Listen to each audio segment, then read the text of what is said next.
Hey guys, welcome back to another episode of the Music Den. I'm your host, Armando Venditti. Hoping you guys are having a good day. Ladies and gentlemen, I want to welcome you to Supergroup Spotlight. Now, I've put together a list of supergroups that I wanted to talk to you about. I put together a list of 30. I won't be doing all 30 supergroups, but I will be talking to you about a few of them. And in doing this list, um, I realized that a good amount of them would come together to record maybe one or two albums, and then they would disband. A few of them would stay together for, say about 10 years and would release uh, a good amount of albums, some to commercial success, critical success, others to indifference. But in the case of the band I'm going to be talking about with you today, this band, between the years of 1982 and 2014, would release 13 studio albums. That band is Asia, and we're going to be taking a look at their debut release, released on the 18th of March, 1982 in the US, and on the 2nd of April in the UK, 1982, released through Geffen Records. Now, the material for this album was recorded between June and November of 1981. The album was produced by Mike Stone. Mike Stone, at that point, had co-produced Escape for Journey. He would also be responsible for engineering a majority of the Queen albums that were released in the 1970s. And he would also go on to produce such artists as April Wine, producing their 1984 album Animal Grace, among others. And Asia, the debut release, uh, upon release would sell four times platinum in the US and three times platinum in Canada, and would eventually go on to sell 10 million copies worldwide. And I should also mention that the artwork for the album was done by none other than Roger Dean. Roger Dean was responsible for a majority of the Yes covers in the 1970s. Now, when you look at the lineup for the Asia release, this is considered to be the classic lineup of the band. You have John Wetton on bass and lead vocals, ex of King Crimson, Jeffrey Downs on keyboards and vocals, ex of Buggles and the one incarnation of Yes, Steve Howe on guitars and vocals, ex of Yes, and Carl Palmer, ex of Atomic Rooster, and Emerson, Lake and Palmer on drums and percussion. Now, with the case of Steve Howe in the lineup, this lineup of the band would stay together for one more release in the 1980s. That would be Alpha, that was released in 1983, which was recorded in Canada and also produced by Mike Stone. Steve Howe would leave Asia, citing his discomfort with the musical direction that the band was going in. He felt that the band was going into more of a pop realm. Although Steve Howe is a fan of groups like ABBA, he did not want to write and record pop music. This lineup of Asia would come together again in for a reunion tour in 2006 and would release Phoenix in 2008. This would be the last album that they would release in this incarnation. And the last studio album that Asia would release would be Gravitas, released in 2014, as John Wetton would pass away in 2017, unfortunately. Now, the history of this album is quite interesting. First of all, when you look at the time that the album was released in 1982, the musical landscape was drastically changing. You had artists such as Duran Duran coming out with Rio. Gary Newman was still reaping the success of his single Cars at that point. You also had the Human League coming out with the album Dare and the single Don't You Want Me, which was a massive success for the band. And you also had other synth pop bands like Soft Cell coming out with Tainted Love. So this album, the Asia album, had a lot riding on it. A lot of the music journalists at the time knew that this album was coming out, or that the material for the album was being worked on, and they were being told, the band were being told, this is never going to sell. This type of music is over. You really don't know what you're doing. You're not in touch with the times as to what's popular. But to their credit, the band stuck with it, and they would prove, obviously, eventually, they would prove the critics wrong. There are 9 tracks on the debut album with a total playing time of 44 minutes and 22 seconds. John Wetton would have a co-writing credit for all of the 9 tracks. John Wetton and Jeffrey Downes would be responsible for writing all of the songs that would appear on Alpha. Now, this album has a listing of progressive rock, AOR rock, arena rock. Do I believe it's progressive rock? We'll get into that. Now, there are 3 singles that were released from the album. Heat of the Moment, Only Time Would Tell, which is my favorite track on the album, and Soul Survivor. Now, I do remember seeing videos for both Heat of the Moment and Only Time Would Tell on the various music channel shows at the time. This was just when MTV had come into existence a year before, and Much Music in Canada was about 18 months away from starting up. But on the various music shows, such as Music, etc., you would see videos for Only Time Would Tell and Heat of the Moment. Um, and in terms of the music on this album, I gotta say it is heavy at times. It does have a raw sound to it in the mix. The album does start off with Heat of the Moment, clocking in at 3 minutes and 48 seconds. Now, in terms of the type of music it is, I wouldn't call this progressive rock per se. I would call it AOR, arena rock. But for FM radio, this is pretty much gold. Heavy guitars, fantastic vocals, really tight arrangement, and fantastic drumming from Carl Palmer. Um, Followed up by the uh, second single from the album, Only Time Will Tell, for 4 minutes and 44 seconds. Now, for Only Time Will Tell, this again is my favorite track on the album.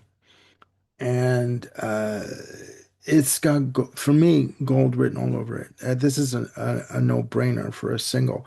It starts off with the keyboards and the keyboard intro from Jeffrey Downes that has sort of a trumpet kind of an intro to it, and heavy guitars that come in from Steve Howe, and fantastic percussion from Carl Palmer, and the percussion overdubs that come in on this track, and just also use of timpani on the track that was mixed in. It's just amazing with the overdubs. The timpani was amazingly done, and beautiful vocals done by John Wetton.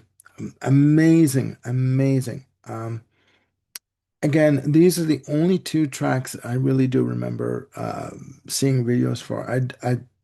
Now that I'm thinking about it, I do remember hearing Soul Survivor being played on FM radio, but the first 2 tracks were the ones that were uh, pretty much used in terms of heavy rotation in terms of the music channels at that point.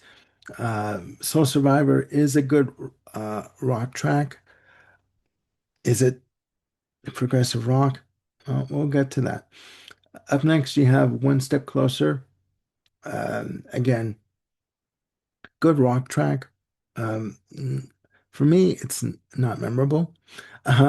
Most of the songs on side one would clock in between 3 to 4.5 minutes.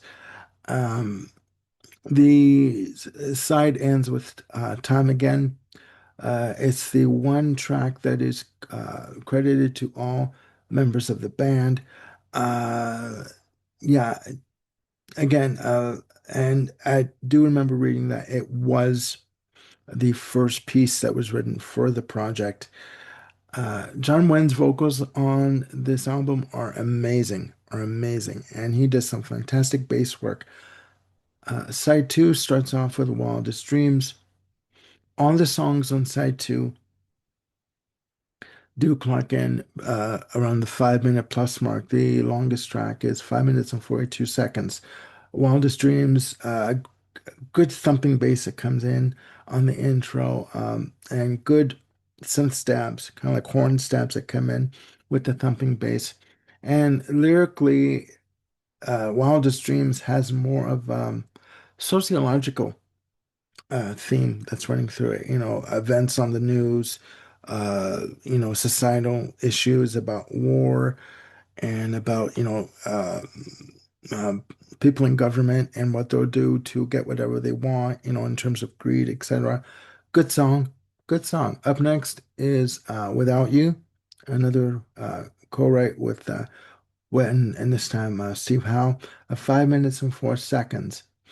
Um, it's good. It's good. It's again a relationship song, you know. Up next is the track called "Cutting It Fine," which is a co-write between Wetton, Downs, and Howe at 5 minutes and 35 seconds. Uh, what I like about this track is there is a fantastic acoustic acoustic guitar intro, sorry, from Steve Howe. Very intricate, very intricate. And I gotta say, on this album, his guitar tone is very prominent and very thick and very textured, very in terms of the harmony guitar.